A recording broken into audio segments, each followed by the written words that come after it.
2022 से लेके अभी तक ग्यामर पादंग का सैक्रिफाइस को, ग्यामर पादंग का कंट्रीब्यूशन को अभी तक हमारा अरुणाचल का सरकार ने, हमारा अरुणाचल हमने अभी तक उसको रिकॉग्नाइज किया नहीं। तो ग्यामर पादंग को अभी तक रिकॉग्नाइज क्यों नहीं कर रहा है? और यह सवाल जो है सिर्फ अरुणाचल का सरकार तक सीमित नहीं होता है। यह सरकार जो है अरुणाचल प्रदेश का हर कम्युनिटी बेस्ड ऑर्गेनाइजेशन का ऊपर जाता है। निशी एलिट सोसाइटी, ग्यामर पादंग अगर कम्युनिटी हिसाब से देखा जाने से वो निशी कम्युनिटी से है। अभी तक निशी एलिट सोसाइटी का तरफ से उसको क्यों रिकॉग्नाइज नहीं किया है, या फिर आप लोगों ने क्यों अभी तक सरकार को इसको रिकॉग्नाइज करने के लिए आपने क्यों रिकमेंड नहीं किया है? और दूसरा बात यह है, दूसरा ऑर्गेनाइजेशन जो है जैसे कि गलो वेलफेयर सोसाइटी, चाहे ग्यामर पादंग कोई भी कम्युनिटी से हो, लेकिन उन्होंने जो सेक्रीफाइस किया है हम सब के लिए है। तो गलो वेलफेयर सोसाइटी लोग आप लोगों ने क्यों नहीं उठाया है, क्यों बात नहीं किया है? And the same applies with the Tagin cultural society, Adi Bane कबंग, तनी सुपुन दुपुन। और वैसे ही इतना ज्यादा हमारा अरुणाचल में there are more than almost like 25 major tribes and more than 100 sub tribes. अभी हम सब मिलके पादंग सर का सेक्रीफाइस को हम क्यों एक्नॉलेज नहीं कर पा रहे? और दूसरा बात यह है, हमारा यहाँ पे जो स्टूडेंट यूनियंस है अलग अलग प्रकार का है। कम्युनिटी बेस्ड स्टूडेंट ऑर्गेनाइजेशन से, यहाँ पे एपेक्स ऑर्गेनाइजेशन से, स्टूडेंट का खास करके अपसू all Arunachal Pradesh student union, आप लोग बोलता है ग्यामर पादंग ने बहुत बड़ा काम किया है, लेकिन उसका जो सेक्रीफाइस को अभी तक आप लोगों ने सरकार को क्यों अपील नहीं कर पाए? उसका सेक्रीफाइस को क्यों हम उसको क्यों एक्नॉलेज नहीं कर पा रहे? और वैसा ही यहाँ पे जैसे ऑल निशी स्टूडेंट्स यूनियन, ग्यामर पादंग सर जो है वो खुद निशी कम्युनिटी का है। अभी आप लोगों ने वो बात को क्यों नहीं छेड़ा है? आप लोग क्यों नहीं बात नहीं कर पा रहे हैं कि ग्यामर पादंग को रिकॉग्नाइज करना है? आप लोग क्यों बोल नहीं पा रहा है? और वैसा ही यहाँ पे और भी ऑर्गेनाइजेशन है, जैसे यहाँ पे गलो स्टूडेंट यूनियन भी है, तागिन स्टूडेंट यूनियन भी है, और वैसा ही यहाँ पे आदि स्टूडेंट यूनियन भी है। इतना ज्यादा ऑलमोस्ट माटा में हमारा सिर में जितना बाल है उससे भी ज्यादा है स्टूडेंट यूनियन, लेकिन किसी का मुंह से नहीं निकल पा रहा है। हम सबका जनता का जो मेमोरीज है, क्योंकि हमारा मेमोरी बहुत कमजोर है। आज जो हुआ है या फिर कुछ समय हम ऐसा है कि आज जो भी हुआ है कुछ समय के बाद हम उसको भूल जाता है। यहाँ पे हमने बोला था कि जो एसओपी का प्रिपरेशन है, अभी हमको ये पता चला है कि जो एपीपीएससी में भी, एसएसबी में भी एक लाइक रोबस्ट एसओपी हम लोगों को पता नहीं चला है। या वहां पे थोड़ा कुछ बनाया है, लेकिन वो लोग जो है अपना एसओपी को भी फॉलो नहीं कर पा रहे। तो हमारा मांगना ये था कि जब एसओपी बनाता है तो उसको एंश्योर करने के लिए there has to be certain provision. तो वो चीज को हमने इतना समय से मांगा है। और तकेत जरंग का टर्मिनेशन किधर है? और उसके अलावा हम लोगों ने यहाँ पे जितना भी ये सरकार का खुद का अश्योरेंस था कि जितना भी प्रोटेस्टर्स है उन लोगों के ऊपर में जितना भी चार्जेस है उसको विद्रॉ करेगा, लेकिन उसको अपोजिट हो रहा है। और वैसा ही उस समय में जितना भी प्रोटेस्टर्स था, जिसको भी इंजरी हुआ था, उन लोगों को कंपेंसेट करेगा, ये भी अश्योरेंस था, वो भी हुआ नहीं है। और वैसा ही यहाँ पे जितना भी जो ये पीडब्ल्यूडी कैंडिडेट्स का जो गाइडलाइंस है उसको स्ट्रीमलाइन करने के लिए हमने जो मांग किया था। और वैसा ही, और यहाँ पे सबसे बड़ा, यहाँ पे जो वन ऑफ द सबसे बड़ा मुद्दा है, ये अरुणाचल प्रदेश का जो chief minister, honourable chief minister Pema Khandu sir ने खुद बोला था कि Arunachal Pradesh public service commission का एग्जाम्स में इसमें एसटी और पीआरसी को कंपलसरी किया जाएगा, लेकिन उसको अभी तक किया नहीं है। अभी किस शुभ मुहूर्त का वेट कर रहा है? यहाँ पे जैसे पेमा खांडू सर ने आप बार आपने खुद बोला है कि जितना भी यहाँ पे है इन्वॉल्व है, जो भी अक्यूज इन्वॉल्व है, इसको हम लोग एक आयरन हैंड से हम लोग हैंडल करेगा। दैट मीन्स इसको हम लोग एकदम सख्त से सख्त इसको कार्रवाई करेगा। तो अभी यहाँ पे आप हम लोग को पता चलता है कि जितना भी यहाँ पे अक्यूज है इसको रिइंस्टेट करके, क्या ये सख्त से सख्त कार्रवाई करने का ये एग्जाम्पल है क्या? अगर ये एग्जाम्पल है तो हर कोई तब तो स्कैम में इन्वॉल्व होना चाहिए, क्योंकि सरकार का डेफिनेशन तो हमको समझ में नहीं आ रहा है। अभी ये क्या बोलने के लिए कर रहे हैं कि आयरन हैंड का मतलब क्या है? रीइंस्टेटमेंट करने का, जब रीइंस्टेट कर देता है, क्या ये आयरन हैंड से डील करने का इसका मतलब है क्या? तकेत जरंग का ट्रायल प्रोसेस जो है शुरू भी नहीं हुआ है। तो जो फास्ट ट्रैक कोर्ट का जो हम लोगों को एक जुमला दिखाया था, हम लोगों को जो एक पॉलिटिकल गिमिक्स दिखाया था, अभी ये फास्ट ट्रैक कोर्ट किधर है? 3 साल 4 साल हो गया, ऑलमोस्ट 4 साल हो गया। अभी तकेत जरंग का ट्रायल प्रोसेस कब शुरू होगा? क्योंकि हम लोगों को जो एफआईआर लॉन्च किया था, जितना भी यहाँ पे प्रोटेस्टर्स है, हम लोगों का ऊपर में इतना 16-17 एफआईआर लॉन्च किया एक एक इंसान को। अभी उसका ऊपर में ये लोग जो है चार्जशीट बना के ट्रायल प्रोसेस भी शुरू कर दिया। इनफैक्ट यहाँ पे जो पुलिस जो है एक फर्जी हम लोगों का ऊपर में जो मुकदमा चलाया था, उसको कोर्ट ने डिसमिस कर दिया है। तो अभी ये लोग और भी यहाँ पे चार्जशीट फाइल करके रखा है। तो अगर हम लोगों का ऊपर में इतना प्रोएक्टिवली आप लोग कर सकता है, स्टेट का मशीनरी इसमें इन्वॉल्व हो सकता है, तो यहाँ पे जो एक्यूज इन्वॉल्व है, जो एक्यूज यहाँ पे इन जो जिन्होंने ये एंटायर स्कीम को अंजाम दिया है, उन लोगों का ऊपर में अभी तक ये ट्रायल प्रोसेस क्यों शुरू नहीं हुआ है? ये जो है ये टेम्पररी मेजर्स है। ये जो है सिर्फ और सिर्फ सिम्टम्स को जस्ट थोड़ा बहुत एड्रेस किया है, लेकिन असली बीमार अभी भी बचा है। असली बीमार क्या है? असली बीमार जो हमारा Arunachal Pradesh public service commission का जो पेपर लीकेज का जो स्कीम था, उसमें जो भी हम लोगों ने पिछले 3 साल से मर के लड़ के हमने लड़ा है, असली ये मांगना ये है कि अभी जो है ये विसल ब्लोअर एक्ट गया कहा, अभी तक बना क्यों नहीं? और यहाँ पे जो हम लोगों ने prevention of unfair means act जो मांगा था, डेफिनेटली वो आया है, लेकिन उसमें जो एक्चुअल जो मेजर्स होना है, अभी तक वो चीज को इंप्लीमेंट किया नहीं है। और ये भी पता चला है कि ये जो prevention of unfair means act जो है सिर्फ असेंबली से पास हुआ है, अभी तक वो इंप्लीमेंटेशन में नहीं है। तो अभी हमको ये समझ में नहीं आ रहा है कि क्या ये सिर्फ हम सबको जस्ट दिखाने के लिए था क्या? Was it just a political gimmick? कि ये जो कोर्ट का जो वर्डिक्ट है ये कब आया था? In the month of October 2024। That means in लोगों को रीइंस्टेट किया गया in the month of October 2024। और अभी हम कौन से महीना में हैं? हम लोगों को पता चला है on 15th of January 2025। That means almost 4 महीने के बाद।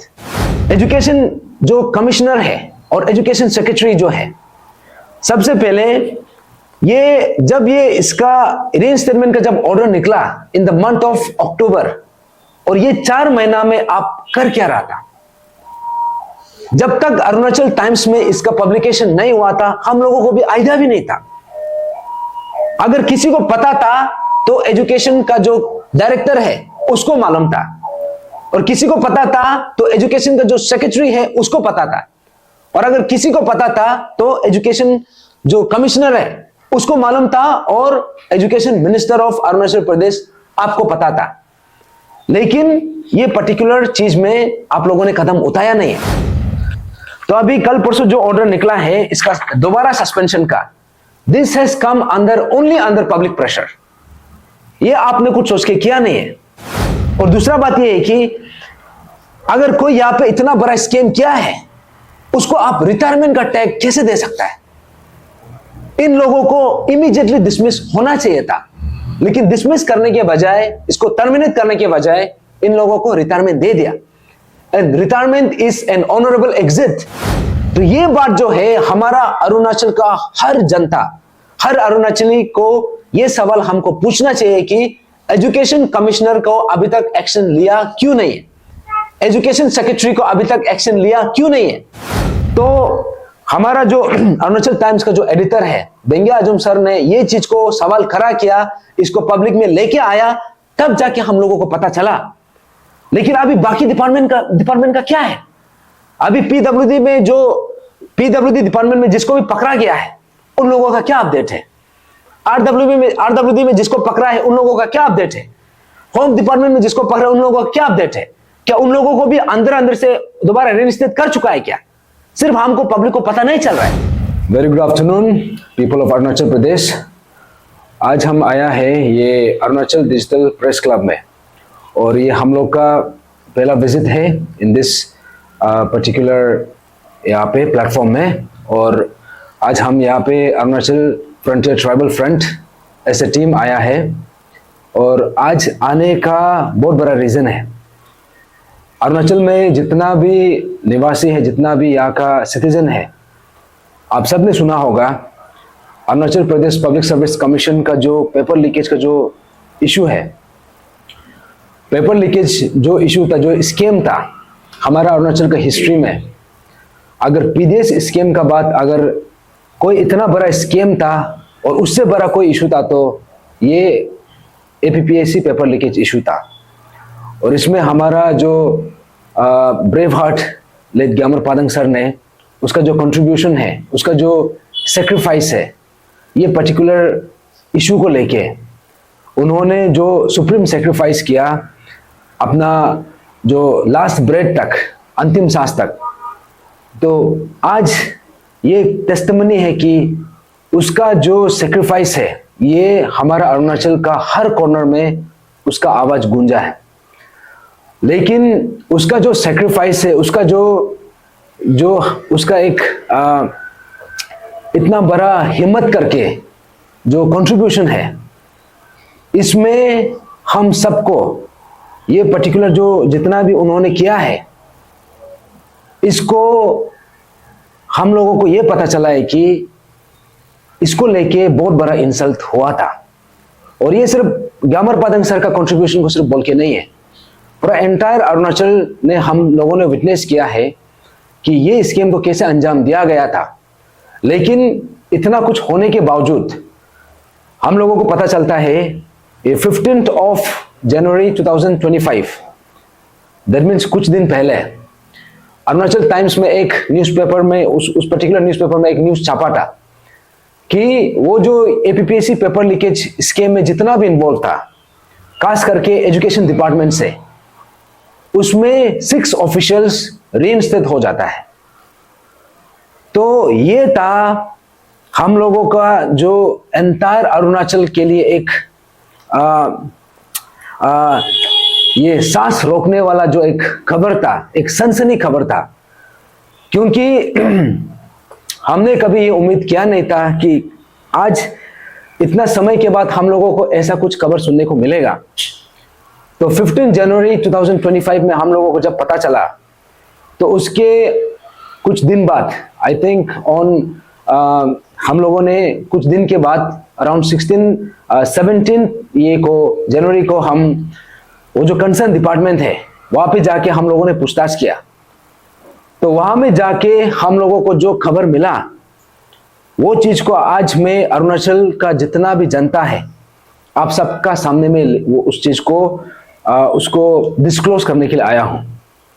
और यहाँ पे जितना भी प्रोसीजरल लैप्सेस हुआ है, क्योंकि उसके बाद हम सब ने देखा है यहाँ पे हमारा स्टूडेंट बॉडीज का जो एपेक्स ऑर्गेनाइजेशन है, all Arunachal Pradesh student union का तरफ से भी सरकार को उन लोगों ने मेमोरेंडम सबमिट किया। और वैसे ही और भी हमारा यहाँ का इंस्टीट्यूशन से, ऑर्गेनाइजेशन से बहुत लोगों ने ये जो पर्टिकुलर जो डेवलपमेंट है, जो पर्टिकुलर खुलासा है, इसको सब लोगों ने मिलकर कंडेम किया। तो उसके बाद हम लोगों को कुछ दिन के बाद पता चलता है कि जितना भी ऑफिशियल्स है, उसमें से 3 लोगों को जो रीइंस्टेट हुआ था, उसको दोबारा से सस्पेंशन कर दिया। तो ये चीज को लेके हम अरुणाचल का सरकार से शुक्रगुजार है, और अपसू का जो इंटरवेंशन है उसको भी हम अप्रिशिएट करता है। लेकिन यहाँ पे जो एक्चुअल सवाल है उसको हमने पूछा ही नहीं है, क्योंकि ये जो पेपर लीकेज में जो घटना हुआ था और उसके बाद यहाँ पे इतना ज्यादा ऑफिशियल्स को पकड़ा गया। वैसे तो आइडियली देखा जाएगा तो यहाँ पे मिनिमम 400 to 450 लोगों को अरेस्ट होना चाहिए था, लेकिन हम लोगों को पता चलता है कि इसमें से मुश्किल से 56-57 लोगों को पकड़ा गया। और उसमें से भी 41 जो एक्यूज है, वो लोग सब गवर्नमेंट सर्वेंट है, वो भी अलग अलग डिपार्टमेंट का। तो यहाँ पे जो अहम सवाल है, ये चीज को हमने अभी तक पूछा ही नहीं है। तो सबसे पहले यह है, जब इसका खुलासा हुआ तो उसमें एजुकेशन मिनिस्टर का एक स्टेटमेंट निकलता है, बहुत लेम स्टेटमेंट निकलता है कि ये जो भी हुआ है ये कोर्ट का डायरेक्शन का वजह से हुआ है, जो रीन स्टेटमेंट है। उसके बाद जब हम वहां पे जाके वहां का एजुकेशन डायरेक्टर को सवाल किया या फिर वहां का जो कमिश्नर को सवाल किया, सबका एक ही लाइन में बात करना था। लेकिन ये कोर्ट का नतीजा उस पर्टिकुलर वर्डिक्ट में, उस कंक्लूजन में वहां तक कैसे पहुंचा, शायद ये चीज को हमने सवाल किया ही नहीं है। वो कोर्ट जो है इन लोगों को रीइंस्टेट इसलिए करने के लिए जजमेंट निकला क्योंकि जो डिपार्टमेंटल प्रोसीडिंग्स है उसमें इतना ज्यादा लैप्सेस था, और ये लैप्सेस जो किसने किया है, ये जो है एक्यूज लोगों ने नहीं किया है, और ये लैप्सेस जो है कोर्ट ने नहीं किया है, ये लैप्सेस जो है एजुकेशन डिपार्टमेंट ने किया। तो एजुकेशन डिपार्टमेंट अगर लैप्सेस किया है तो उसका अकाउंटेबिलिटी किसका ऊपर जाता है? सबसे पहले the accountability goes to the education minister of Arunachal Pradesh, Pasang Dorjee Sona sir. आपका जो स्टेटमेंट था इट वाज हाईली कंडेमनेबल। और दूसरा बात यह है, यहाँ पे जैसे कमिश्नर का भी बोलना यह है कि इसमें कोर्ट का वर्डिक्ट का वजह से हुआ है, उसका वजह से हुआ है, ये वजह से वो फलाना, ये एक्सक्यूजेस है। जबकि यहाँ पे अगर गलती किसी का है तो एजुकेशन डिपार्टमेंट का है, तो उसको लेके कमिश्नर ने उसको अभी तक अपना रिस्पॉन्सिबिलिटी लिया नहीं है। तो अभी रिसेंटली हम लोगों को जो यहाँ पे ऑर्डर निकला है, आई मीन सस्पेंशन, दोबारा सस्पेंशन का ऑर्डर निकला है, इसमें एक है इकेन बागरा, दूसरा है पोसी गमलेन, और तीसरा है ये है ओपेट मिबांग। अभी तक 3 आदमी का निकला है। तो जब डिपार्टमेंट में गया उसमें यह पता चलता है कि इसमें इतना ज्यादा जितना पकड़ा गया ऑलमोस्ट सबका सब रीइंस्टेट हो गया। सिर्फ रीइंस्टेट तक नहीं, वो लोग रीइंस्टेट होने के बाद रिटायर भी हो गया। तो ये जो ऑर्डर है यहां पे भी क्लियरली लिखा है, यहां पे सबसे पहला सवाल ये उठता है कि ये जो कोर्ट का जो वर्डिक्ट है ये कब आया था? In the month of October 2024। That means in लोगों को रीइंस्टेट किया गया in the month of October 2024, और अभी हम कौन से महीना में हैं? हम लोगों को पता चला है on 15th of January 2025। That means almost 4 महीने के बाद। तो कोर्ट का डायरेक्शन के हिसाब से ये भी लिखा है वर्डिक्ट में, ये जो रीइंस्टेटमेंट है this is still subject to, इसमें सब्जेक्ट टू रिव्यू।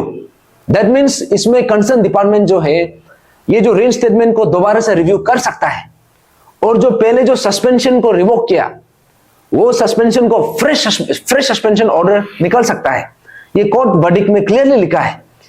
लेकिन सबसे पहले सवाल ये उठता है कि ये जो है एजुकेशन जो कमिश्नर है और एजुकेशन सेक्रेटरी जो है, सबसे पहले ये जब ये इसका रीइंस्टेटमेंट का जब ऑर्डर निकला in the month of October, और ये 4 महीना में आप कर क्या रहा था? जब तक अरुणाचल टाइम्स में इसका पब्लिकेशन नहीं हुआ था हम लोगों को भी आइडिया भी नहीं था। अगर किसी को पता था तो एजुकेशन का जो डायरेक्टर है उसको मालूम था, और किसी को पता था तो एजुकेशन का जो सेक्रेटरी है उसको पता था, और अगर किसी को पता था तो एजुकेशन जो कमिश्नर है उसको मालूम था, और एजुकेशन मिनिस्टर ऑफ अरुणाचल प्रदेश आपको पता था। लेकिन ये पर्टिकुलर चीज में आप लोगों ने कदम उठाया नहीं है। तो अभी कल परसों जो ऑर्डर निकला है इसका दोबारा सस्पेंशन का, this has come under only under public pressure. ये आपने कुछ सोच के किया नहीं है। तो यहां पे इतना भी ऑर्डर निकला है कि जैसे कि यहां पे दो एक्यूज है, एक है इकेन बागरा, दूसरा है तंजंग गादुक। ये दोनों ने क्या किया कि ये लोग रीइंस्टेट होके दोबारा से ये लोग रिटायर भी हो गया। तो अभी ये ऑर्डर के हिसाब से ये बोलता है कि कंसर्न डिपार्टमेंट जो ये बोलता है कि जो रिटायर हो चुका है उसको दोबारा सस्पेंशन का लॉजिक नहीं है, इलॉजिकल है बोलता है। तो क्या is the concern department trying to say that आप यहां में जो भी स्कीम है आप उसको अंजाम देने के बाद आप रिटायरमेंट ले सकता है? आप क्या ये आप छूट दे रहा है क्या? और दूसरा बात ये है कि अगर कोई यहां पे इतना बड़ा स्कीम किया है उसको आप रिटायरमेंट का टैग कैसे दे सकता है? इन लोगों को इमीडिएटली डिसमिस होना चाहिए था, लेकिन डिसमिस करने के बजाय, इसको टर्मिनेट करने के बजाय इन लोगों को रिटायरमेंट दे दिया। And retirement is an honourable exit, क्योंकि रिटायरमेंट के बाद पोस्ट रिटायरमेंट का बेनिफिट्स भी होता है। तो ये था अभी जो असली सवाल है, क्योंकि यहां में आने से पहले अभी बहुत लोग होगा ये Arunachal Pradesh public service commission scheme में एग्जैक्टली हुआ क्या था, शायद बहुत लोगों को पता भी नहीं है। तो इन द मंथ ऑफ अगस्त 2022 में एक पर्टिकुलर एग्जाम को लेके ए सिविल 2022 उसको लेके हमारा जो विसल ब्लोअर है ग्यामर पदंग सर ने उसका खुलासा किया। तो उसमें ऐसा था कि अखिलेश यादव के थ्रू से पदंग सर को कुछ क्वेश्चंस मिला, और अखिलेश यादव जो है एक पर्टिकुलर इंस्टीट्यूशन का उसका टीचर था, जेजे इंस्टीट्यूट का, और उसी इंस्टीट्यूट का टीचर जब उससे क्वेश्चन मिला तो बाद में अखिलेश यादव को पूछताछ किया तो पता चलता है कि वो जो क्वेश्चन जो है वो एक स्टूडेंट था, ये जो थॉमस गादुक से क्वेश्चन उसको मिला। और जब थॉमस गादुक को पूछताछ किया तो थॉमस गादुक का जो पिताजी है तंजंग गादुक, उन्होंने क्वेश्चन पेपर को प्रोक्योर करके उसका बेटा को दिया। और जब तंजंग गादुक को पूछताछ किया तो पता चलता है कि वो क्वेश्चन पेपर जो है तमासारो से लिया है, और जब तमासारो को पूछताछ किया तो पता चलता है कि वो क्वेश्चन जो है तके जरंग से लिया है। तो शुरू ग्यामर पदंग सर ने जो खुलासा किया वो तके जरंग तक पहुंच गया, और तके जरंग से लेके जब उसका खुलासा एक्चुअली में खुलासा होना शुरू हुआ, तब जाके अलग अलग डिपार्टमेंट में, हर डिपार्टमेंट में यहाँ पे इन्वॉल्वमेंट का खुलासा निकला। तो आप सोच के देखिए उस समय का जो मेन एक्यूज था, एक था तमासारो, दूसरा तंजंग गादुक, और यहाँ पे तके जरंग का भी नाम है, और वैसे ही और भी है। और यहाँ पे जो रिइंस्टेट हुआ था जैसे कि पोसी गामलिन, इसको ये भी एक मिडिलमैन था, वहां पे तके जरंग का उसका ब्रोकर था। वो जो है तके जरंग से एक क्वेश्चन पेपर लेके वो हजारों में डिस्ट्रीब्यूट कर रहा था। तो अभी उसको भी याद नहीं है कि वो कितना लोगों को बांटा है, क्योंकि ये चीज जो है वो पुलिस स्टेटमेंट में खुद दिया है।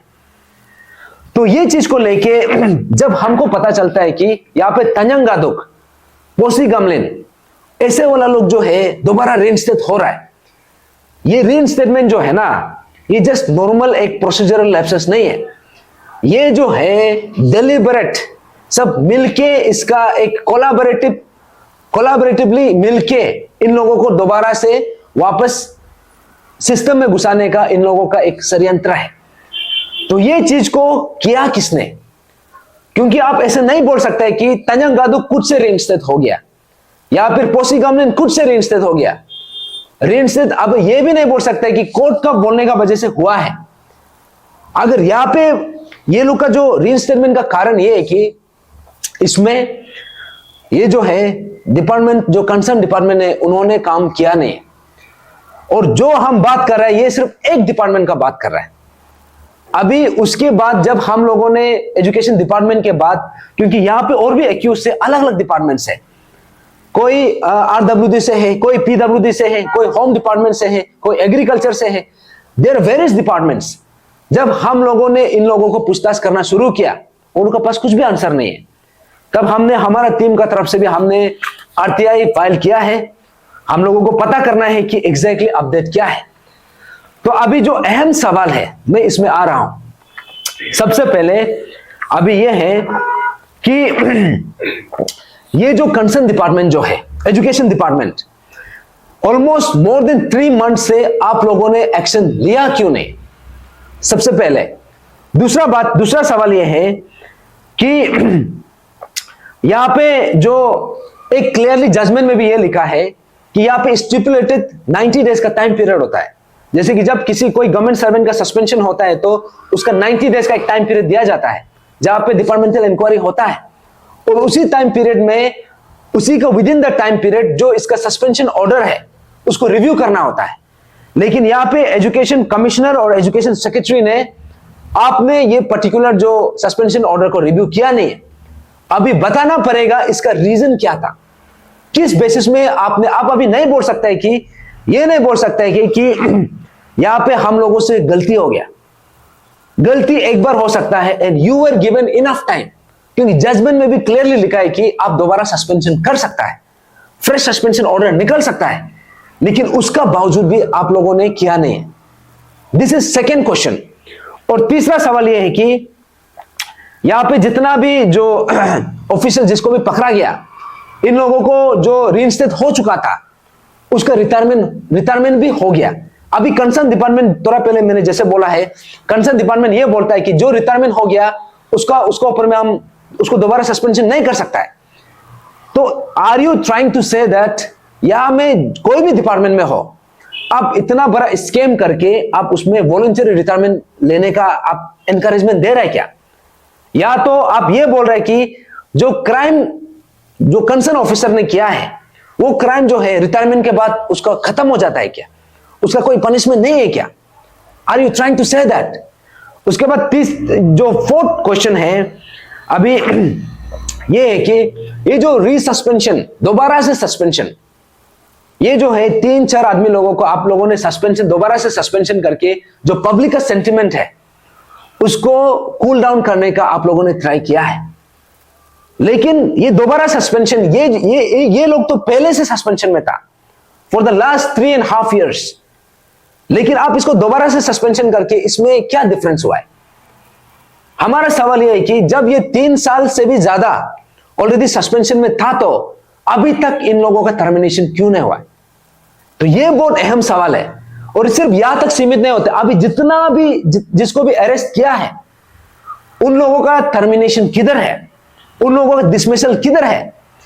उसके बाद जो 5th क्वेश्चन यहां पे है कि यहां पे जो डेलिबरेटली प्रोसीजरल लैप्सेस किया है एजुकेशन डिपार्टमेंट का तरफ से, अभी ये क्वेश्चन जो है हर अरुणाचली को सीधा पूछना चाहिए एजुकेशन मिनिस्टर को, honourable chief minister of Arunachal Pradesh को, कि एजुकेशन का कमिश्नर को इमीडिएटली क्यों सस्पेंशन नहीं करना चाहिए? क्योंकि उन्होंने डेलिबरेटली इन लोगों को रीइंस्टेट करके रखा और रीइंस्टेट होने देके उन्होंने दोबारा उसका ऊपर में रिव्यू किया भी नहीं। तो अभी तक ये जो एजुकेशन कमिश्नर है और एजुकेशन का सेक्रेटरी है, इसका ऊपर में एक्शन अभी तक लिया क्यों नहीं? आप सिर्फ ये बोलेगा हमसे लैप्स हो गया, हमसे गलती हो गया, दैट इज टोटल लाइक उसको हम दैट इज टोटली अनएक्सेप्टेबल, उसको हम एक्सेप्ट नहीं कर सकता है। तो ये बात जो है हमारा अरुणाचल का हर जनता, हर अरुणाचली को ये सवाल हमको पूछना चाहिए कि एजुकेशन कमिश्नर को अभी तक एक्शन लिया क्यों नहीं है? एजुकेशन सेक्रेटरी को अभी तक एक्शन लिया क्यों नहीं है? क्योंकि अगर वहां से प्रोसीजरल लैप्सेस होकर रीइंस्टेट हुआ है तो कमिश्नर का वजह से हुआ है, ये जो एजुकेशन कमिश्नर है उसका वजह से हुआ है, क्योंकि उन्होंने दोबारा उसको रिव्यू किया नहीं है। और यहां पे अगर एजुकेशन डिपार्टमेंट का तरफ से अगर वहां पे इंक्वायरी कमिटी का जो भी लैप्सेस हुआ है, इसका अकाउंटेबिलिटी कौन लेगा? इसका अकाउंटेबिलिटी जो है एजुकेशन कमिश्नर को लेना चाहिए, लेकिन अभी तक एजुकेशन का कमिश्नर का ऊपर में एक्शन लिया नहीं है। उसके बाद जो नेक्स्ट क्वेश्चन है ये आता है कि ये जो है अगर एजुकेशन डिपार्टमेंट में ऐसा हुआ है या फिर तो और भी डिपार्टमेंट है, अभी उसका अपडेट क्या है? अभी और भी होता होगा जहां पे रीइंस्टेट हुआ होगा, सिर्फ हम लोग को पता नहीं चल रहा है। अगर एजुकेशन डिपार्टमेंट में भी इफ अरुणाचल टाइम्स में नहीं छापा होता शायद हमको पता नहीं चलना था। तो हमारा जो अरुणाचल टाइम्स का जो एडिटर है बेंगे आजम सर ने ये चीज को सवाल खड़ा किया, इसको पब्लिक में लेके आया, तब जाके हम लोगों को पता चला। लेकिन अभी बाकी डिपार्टमेंट का क्या है? अभी पीडब्ल्यूडी डिपार्टमेंट में जिसको भी पकड़ा गया है उन लोगों का क्या अपडेट है? आरडब्ल्यूडी में जिसको पकड़ा है उन लोगों का क्या अपडेट है? होम डिपार्टमेंट में जिसको पकड़ा है उन लोगों का क्या अपडेट है? क्या उन लोगों को भी अंदर से दोबारा रीइंस्टेट कर चुका है क्या? सिर्फ हमको पब्लिक को पता नहीं चल रहा है। और उसके बाद जो नेक्स्ट क्वेश्चन ये आता है कि यहां पे जो इसका जो प्राइम एक्यूज्ड है अभी तक का जितना खुलासा हुआ है, अभी हम इसी बात को लेके हम लोगों ने, हमारा टीम ने एजुकेशन डिपार्टमेंट में भी गया, कंसर्न अलग अलग डिपार्टमेंट में गया, वहां पे जो सिविल सेक्रेटरीट में जाके वहां का जो कंसर्न जो इसका रिस्पेक्टिव डिपार्टमेंट्स है, हेड ऑफ डिपार्टमेंट्स का पास हम जाके सब कुछ पूछताछ किया। और यहां पे जो एक प्राइम एक्यूज है टकेत जरंग, अभी तक टकेत जरंग का टर्मिनेशन हुआ नहीं है, अभी तक डिसमिसल हुआ नहीं है। अभी हमको यह समझ में आ रहा है कि जब जैसे कप्तान रिंकू को जैसे ऑलमोस्ट 4 इयर्स तक बिना टर्मिनेशन का रखा था, अभी टकेत जरंग को भी उसी लाइन में लेके जा रहा है। अभी ऐसे लग रहा है कि जब ये जो ट्रायल प्रोसेस जो है, जब 10-15 साल हो जाएगा, जब किसी का मेमोरीज में नहीं रहेगा, सब थक जाएगा, तब जाके इसको दोबारा रीइंस्टेट करने जा रहा है। अभी इस हिसाब से तो हमको नजर आ रहा है, क्योंकि सरकार जो है जो चीज को करना चाहिए उसको अभी तक किया नहीं है।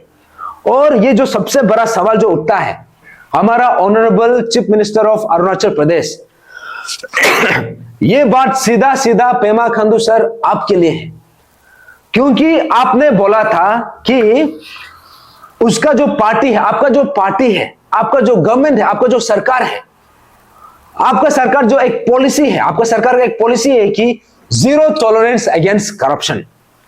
अभी जो करप्शन ऑलरेडी इसमें पकड़ा गया है, उन लोगों को ऑलरेडी पनिशमेंट दे, मींस उसको सस्पेंशन में रखा था, अभी वो सस्पेंशन से लेके दोबारा रेइंस्टेट हो गया। अभी सबका पब्लिक प्रेशर में आके आप बस उसको आई वॉश के लिए जस्ट दोबारा सस्पेंशन कर दिया। लेकिन ये सब हुआ क्यों?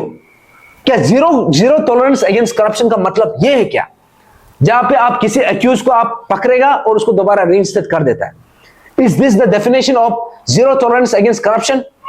और दूसरा सवाल यह है कि यहां पे जैसे पेमा खांडू सर ने आप बार बार आपने खुद बोला है कि जितना भी यहां पे है इन्वॉल्व है, जो भी एक्यूज इन्वॉल्व है, इसको हम लोग एक आयरन हैंड से हम लोग हैंडल करेगा। दैट मीन्स इसको हम लोग एकदम सख्त से सख्त इसको कार्रवाई करेगा। तो अभी यहाँ पे आप हम लोग को पता चलता है कि जितना भी यहाँ पे एक्यूज है, इसको रीइंस्टेट करके क्या ये सख्त से सख्त कार्रवाई करने का ये एग्जाम्पल है क्या? अगर ये एग्जाम्पल है तो हर कोई तब तो स्कैम में इन्वॉल्व होना चाहिए, क्योंकि सर्कल का डेफिनेशन तो हमको समझ में नहीं आ रहा है। अभी ये क्या बोलने के लिए कर रहा है कि आयरन हैंड का मतलब क्या है? रीइंस्टेटमेंट करने का, जब रीइंस्टेट कर देता है, क्या ये आयरन हैंड से डील करने का इसका मतलब है क्या? तो ये कुछ सवाल है जो हमारा अरुणाचल का जितना भी अरुणाचली है, जितना भी अरुणाचल का जनता है, हम सबको समझना जरूरी है कि हमको पूछना है कि ये लोगों को सस्पेंशन में सिर्फ क्यों रखा है, अभी तक टर्मिनेट क्यों नहीं हुआ है, अभी तक डिसमिस क्यों नहीं हुआ है, और इसको कब डिसमिस करने जा रहा है?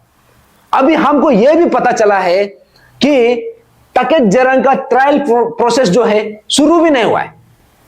तो जो फास्ट ट्रैक कोर्ट का जो हम लोगों को एक जुमला दिखाया था, हम लोगों को जो एक पॉलिटिकल गिमिक्स दिखाया था, अभी ये फास्ट ट्रैक कोर्ट किधर है?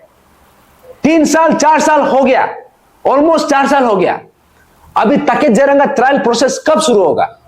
क्योंकि हम लोगों को जो एफआईआर लॉन्च किया था, जितना भी यहाँ पे प्रोटेस्टर्स है, हम लोगों का ऊपर में इतना 16-17 एफआईआर लॉन्च किया एक एक इंसान को। अभी उसका ऊपर में ये लोग जो है चार्जशीट बना के ट्रायल प्रोसेस भी शुरू कर दिया। इनफैक्ट यहाँ पे जो पुलिस जो है एक फर्जी हम लोगों का ऊपर में जो मुकदमा चलाया था, उसको कोर्ट ने डिसमिस कर दिया है। तो अभी ये लोग और भी यहाँ पे चार्जशीट फाइल करके रखा है। तो अगर हम लोगों का ऊपर में इतना प्रोएक्टिवली आप लोग कर सकता है, स्टेट का मशीनरी इसमें इन्वॉल्व हो सकता है, तो यहाँ पे जो एक्यूज इन्वॉल्व है, जो एक्यूज यहाँ पे इन जो जिन्होंने ये एंटायर स्कैम को अंजाम दिया है, उन लोगों का ऊपर में अभी तक ये ट्रायल प्रोसेस क्यों शुरू नहीं हुआ है, और ये किस शुभ मुहूर्त का वेट कर रहा है? तो आज यहां में आने का, ये प्रेस क्लब में आने का रीजन यही है कि यहां का जो अहम मुद्दा है, जो अहम इशू है, जो अहम सवाल है, ये हम सबको करना चाहिए, ये हम सबका जहन में आना चाहिए। तो इसलिए आज हम यहाँ पे आया है, क्योंकि ये सवाल जो है यहाँ पे हमको पता चल रहा है कि ये सवाल कोई पूछ नहीं रहा है, और ये देखा जाए तो अरुणाचल का असली मुद्दा यही है। और अभी हमको ये पता चलता है कि ये जो है यहाँ पे जो सस्पेंशन को रिवोक होने के बाद दोबारा सस्पेंशन करने का जो प्रयास है, ये सिर्फ जो ऐसा है कि जो एक बीमारी है, for example APPSC paper leakage जो इशू था, ये बहुत बड़ा बीमार था, बहुत बड़ा बीमार है, एक कैंसरस वाला डिजीज है। ये कैंसरस वाला डिजीज को उस हिसाब से उसको ट्रीटमेंट करना चाहिए था। लेकिन यहां में ट्रीटमेंट करने के बजाय, डिजीज को ट्रीटमेंट करने के बजाय सरकार ने क्या सिर्फ सिम्टम्स में ध्यान दिया। उन्होंने सिर्फ ऊपर ऊपर से लिपापोती वाला काम किया है। तो अभी हमारा असली सवाल ये उठता है कि ये सब जो रीइंस्टेटमेंट होना, फिर से दोबारा जॉब में वापस जाना, और जो एक्यूज है वो फ्री खुलेआम घूमना, यहां से ये जो है ये इंडिकेशन है कि जो असली इश्यू था वो अभी तक सॉल्व हुआ नहीं है, जिसके लिए हम पिछले तीन ऑलमोस्ट 4 साल से रो रो के, मर मर के, चिल्ला चिल्ला के, यहाँ पे हम सड़क में उतर के दिन रात एक करके हम एक ही चीज मांग कर रहा था कि हमको फ्री एंड फेयर सिस्टम चाहिए। लेकिन उसको सोल्व करने के बजाय या तो हम लोगों को ऊपर में अफवाह लगा देता है, कभी पुलिस को लगा कि हम लोगों को रेड मारने देता है, कभी हम लोगों को ऊपर में इतना फोर्स चार्जेस डाल देता है, उसके बाद यहाँ पे इतना लोगों को जेल में भी आपने रखा है। यहाँ पे इतना ऑलमोस्ट मोर देन 100 पीपल, उन लोगों को, इनोसेंट सिटीजन को आपने जेल में रखा है। और हमारा जो पुराना मेंबर्स है, जो स्टूडेंट्स है, उन लोगों को 30 दिन से भी ज्यादा जेल में रखा है। तो यहां से एक बहुत बड़ा इंडिकेशन यह निकलता है कि जहां में सॉल्व करना चाहिए था उसको सॉल्व नहीं करके, जो विक्टिम जो जस्टिस के लिए मांग रहा था उसको इतना बुरी तरीका से इसको सप्रेस करने का प्रयास किया है। तो इसलिए ये बात को जितना भी अरुणाचल का जनता है, आज हम ये माध्यम से, ये मीडिया जो हमारा मीडिया फ्रेटर्निटी का माध्यम से हम अपना आवाज आप तक पहुंचना चाहता है। क्योंकि ये जो इशू था, एपीपीएससी पेपर लीकेज इशू था, ये कोई छोटा मोटा स्कैम नहीं था। जैसे पीडीएस स्कैम में हजारों करोड़ का इन्वॉल्वमेंट हुआ है, लेकिन ये एपीपीएससी पेपर लीकेज इशू जो है ये उससे भी बड़ा है। क्योंकि ये इशू का थ्रू से, ये इशू का वजह से, ये स्कैम का वजह से कितना जनरेशन का लाइफ को बर्बाद किया है। कितना पास्ट में कितना लोग था जो बार बार वाइवा तक भी पहुंच रहा है, मेंस तक पहुंच रहा है, लेकिन हो नहीं पा रहा है। रिपीटेडली ट्राई करने के बाद भी हो नहीं पा रहा है। लेकिन लास्ट में जाके क्या होता है, जब आपसे नहीं हो पाता है तो या तो वो डिप्रेशन में चला जाता है। कितना लोग सुसाइड भी किया होगा, कितना लोग अपना जो एक मींस अपना खुद पे जो भरोसा है वो टूट जाता है। उसके बाद आदमी का जो ये जो एक इंसान का किसी का जिंदगी है, बर्बादी वहां से शुरू होता है। वैसे ही ये जो पर्टिकुलर जो स्कैम है, ये एपीपीएससी पेपर लीकेज स्कैम जो है, हम लोगों का लाइफ टाइम में, हमारा जनरेशन में एटलीस्ट इससे बड़ा स्कैम शायद हो नहीं सकता है। और ये जो स्कैम था, हम लोगों का एम्स, हमारा होप्स, हमारा एस्पिरेशंस, हमारा जो भी हमारा डिजायर है, हमारा जो हम अपने खुद के लिए हम फ्यूचर जो देख रहा था, ये जो स्कैम जो है वो सबको जिंदा गाड़ने का काम किया है। उसको उसको बरी किया है। तो अभी जो जितना जो इन्वॉल्व था, अभी उसको पनिशमेंट नहीं देके दोबारा रीइंस्टेट कर रहा है। इसमें यहां से एक इंडिकेशन, एक मैसेज ये जा रहा है कि जिस इनोसेंट विक्टिम को आप लोगों ने, सिस्टम ने जो है इसको जिंदा गाड़ने का जो काम किया है, इसको जो एक्यूज को दोबारा रीइंस्टेट करके आप क्या कर रहा है कि जो मर गया था उसको दोबारा निकाल के हजारों टुकड़ा कर रहा है। तो ये जो है, इससे बड़ा इंसल्ट हमारा अरुणाचल का, हर अरुणाचली के लिए हो नहीं सकता है। और खास करके जितना भी यहां में एस्पिरेंट्स है, जितना भी स्टूडेंट्स है, जितना भी माँ पिताजी है, जितना भी अना अबू है, आप सब देख रहे हैं। क्योंकि जब आपका बच्चा का साथ अन्याय होता है तो सिर्फ आपका बच्चा तक को वो चोट नहीं पहुंचता है, वो चोट जो है माँ पिताजी तक भी पहुंचता है, उसका फैमिली तक पहुंचता है। और आज हमको पता चल रहा है कि जो बीमारी हमने 2022 में डायग्नोस किया, जिसका हमें उसका पता चला, उसका हम लोगों को पता चला है कि ये है बीमारी, वो बीमारी को अभी तक ट्रीटमेंट किया नहीं है। उल्टा जो विक्टिम हम यहाँ पे बार बार रो रो के बोल रहे हैं कि ये बीमार अभी भी हमको दर्द दे रहा है, वो विक्टिम को उल्टा सप्रेस करने में सरकार जो पूरा मशीनरी को लगा दिया। यहाँ पे इनोसेंट जो स्टूडेंट्स है उसको टेररिस्ट का जैसे ट्रीट किया है। हम लोगों का ऊपर में जो स्टेट का सबसे ड्रैकोनियन लॉ है, Arunachal Pradesh unlawful activities prevention act अपुआपा, वो एक्ट को हम लोगों का ऊपर में, पेरेंट्स का ऊपर में, इनोसेंट प्रोटेस्टर्स का ऊपर में ऐसा उसको ऊपर में लगाया, उसको ऊपर में हम लोग ऊपर में इंपोज करके हम लोगों को यहाँ पे कुचलने का काम किया है।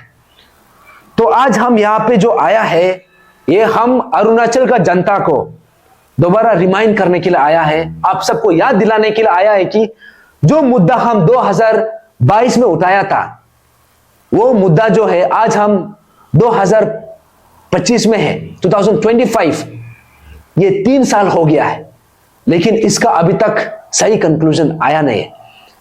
तो और खास करके आज सबको पता है, आज 25 जनवरी 2025 और आज नेशनल वोटर्स डे है।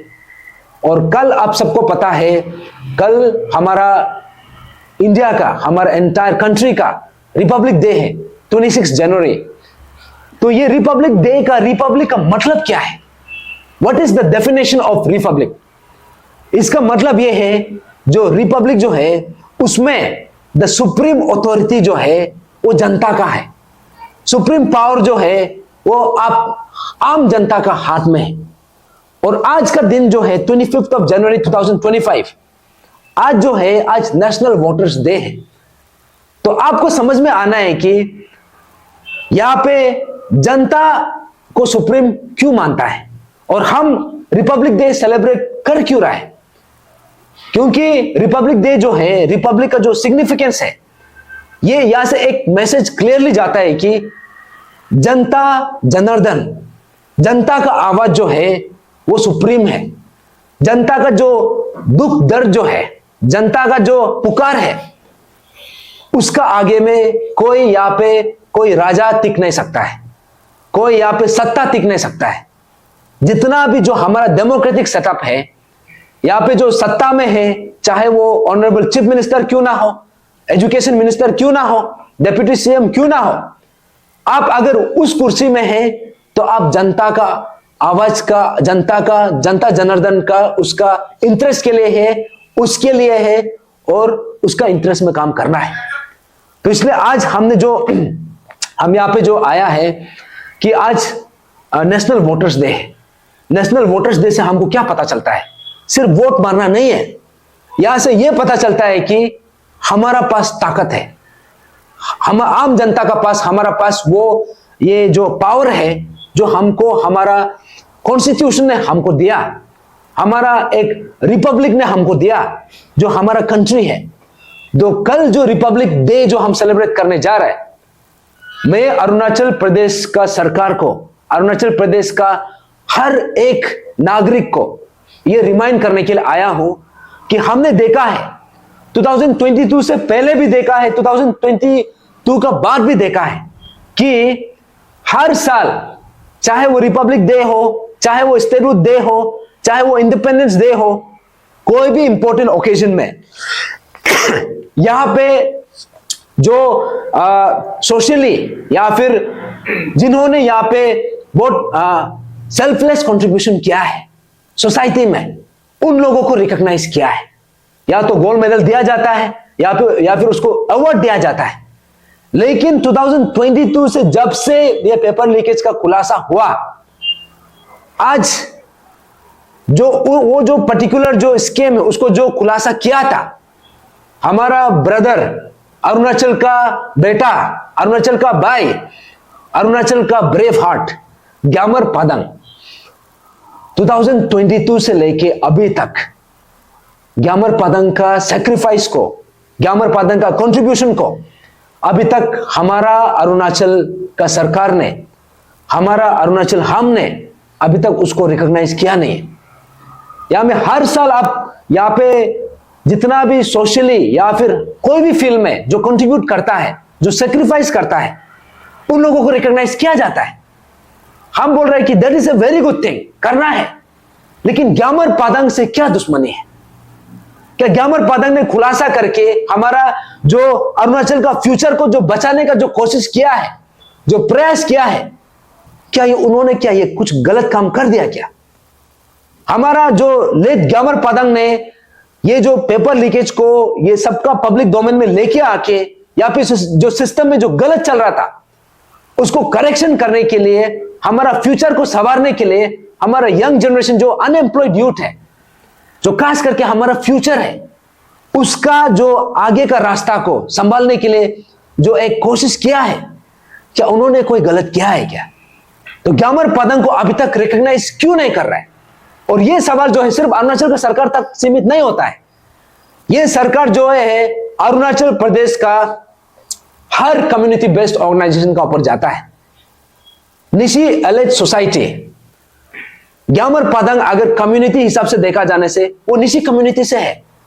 अभी तक निशी एलिट सोसाइटी का तरफ से उसको क्यों रिकॉग्नाइज नहीं किया है, या फिर आप लोगों ने क्यों अभी तक सरकार को इसको रिकॉग्नाइज करने के लिए आपने क्यों रिकमेंड नहीं किया है? और दूसरा बात यह है, दूसरा ऑर्गेनाइजेशन जो है जैसे कि गलो वेलफेयर सोसाइटी, चाहे ग्यामर पदंग कोई भी कम्युनिटी से हो, लेकिन उन्होंने जो सेक्रीफाइस किया है हम सब के लिए है। तो गलो वेलफेयर सोसाइटी लोग आप लोगों ने क्यों नहीं उठाया है, क्यों बात नहीं किया है? And the same applies with the Tagin cultural society, Adi Bane कबंग, तनी सुपुन दुपुन। और वैसे ही इतना ज्यादा हमारा अरुणाचल में there are more than almost like 25 major tribes and more than 100 sub tribes. अभी हम सब मिलके पदंग सर का सेक्रीफाइस को हम क्यों एक्नॉलेज नहीं कर पा रहे? और दूसरा बात यह है, हमारा यहाँ पे जो स्टूडेंट यूनियंस है अलग अलग प्रकार का है, कम्युनिटी बेस्ड स्टूडेंट ऑर्गेनाइजेशन से, यहाँ पे एपेक्स ऑर्गेनाइजेशन से, स्टूडेंट का खास करके अपसू all Arunachal Pradesh student union, आप लोग बोलता है ग्यामर पदंग ने बहुत बड़ा काम किया है, लेकिन उसका जो सेक्रीफाइस को अभी तक आप लोगों ने सरकार को क्यों अपील नहीं कर पाए? उसका सेक्रीफाइस को क्यों हम उसको क्यों एक्नॉलेज नहीं कर पा रहे?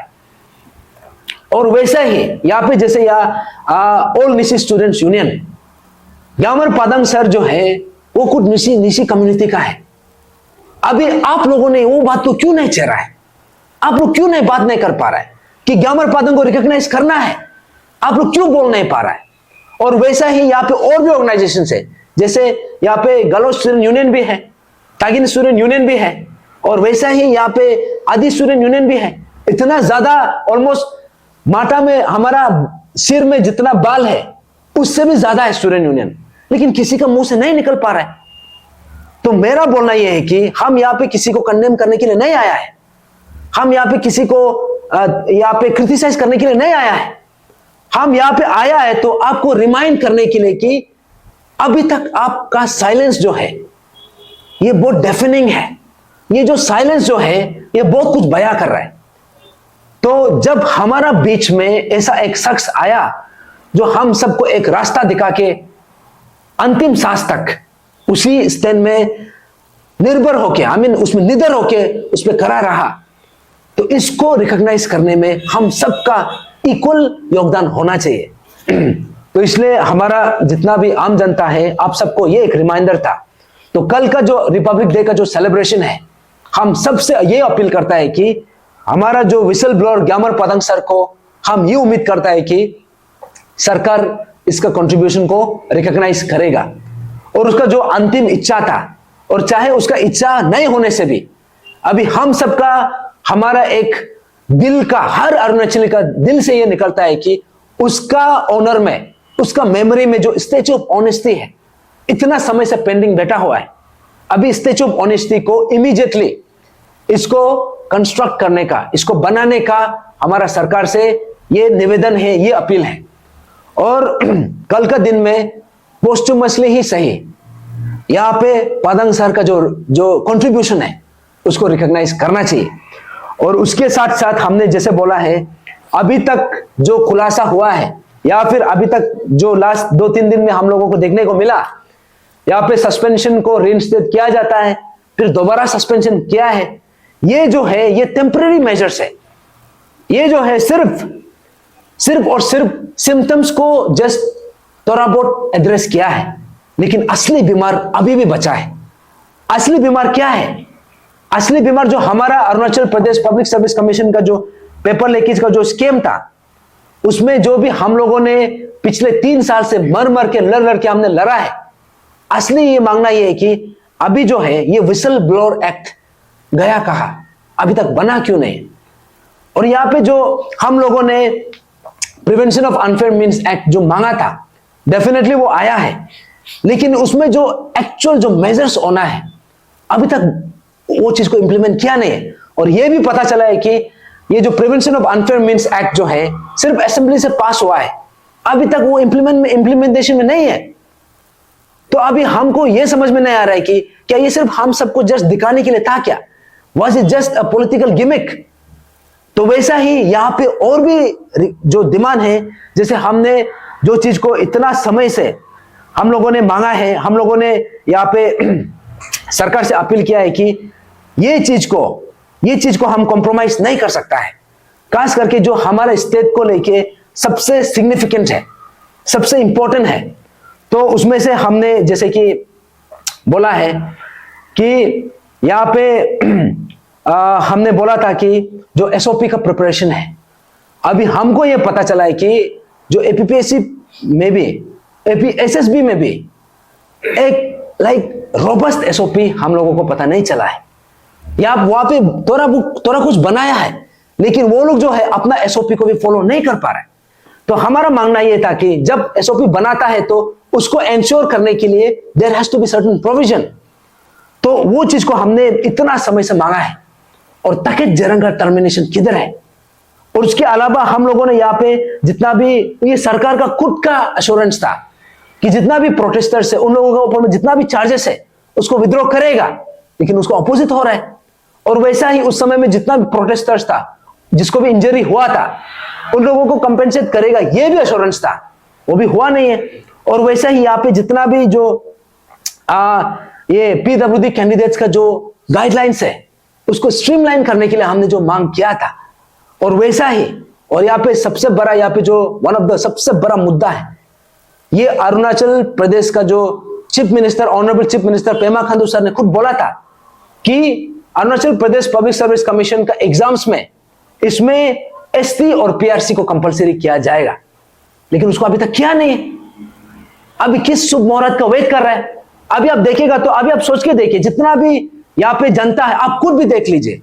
आप आसाम का कोई एग्जामिनेशन को आप उसका एडवर्टाइजमेंट को ही देखिए, उसका एडवर्टाइजमेंट में यह लिखता है कि उसमें एलिजिबल होने के लिए सबसे पहले आपका पास वहां का पीआरसी होना पड़ेगा, वहां का जो कंसर्न जो डोमिसाइल सर्टिफिकेट आपका पास होना पड़ेगा। सेम चीज जो है मिजोरम में भी है, सेम चीज जो है ये नागालैंड में भी है, सेम चीज सिक्किम में भी है। तो हमारे स्टेट हम क्या चीज के लिए वेट कर रहे हैं? और यहाँ पे जो अनएम्प्लॉयमेंट का जो क्राइसिस है, हमारा जो इतना कम पॉपुलेशन में भी ये नेशनल एवरेज से भी ज्यादा है, इसको कब करेगा? तो इसलिए ये आज हम यहाँ पे आया है तो इस रिमाइंडर हम सबका, जनता का जो मेमोरीज है, क्योंकि हमारा मेमोरी बहुत कमजोर है। आज जो हुआ है या फिर कुछ समय हम ऐसा है कि आज जो भी हुआ है कुछ समय के बाद हम उसको भूल जाता है। लेकिन मैं ये जो इशू को जब उठाया था, शुरू से फर्स्ट डे से तदक नालो हम ये इशू में स्टैंड किया है। अभी वहां से लेके अभी तक ऑलमोस्ट 4 साल हो गया है, हम अभी भी ये इशू में स्टैंड कर रहा है। इसलिए कर रहा है क्योंकि ये इशू अभी तक रिजॉल्व हुआ नहीं है, और ये चीज को हम सबको समझना बहुत जरूरी है। तो इसलिए आज हम as a team Arunachal frontier tribal front हम यहाँ पे आया है। हमारा जितना भी जनता है, ये चीज को जो आपको मैं संदेश दे रहा हूं, काइंडली इसको आप लास्ट तक सुनिए, इसको लास्ट तक आप गौर कीजिए।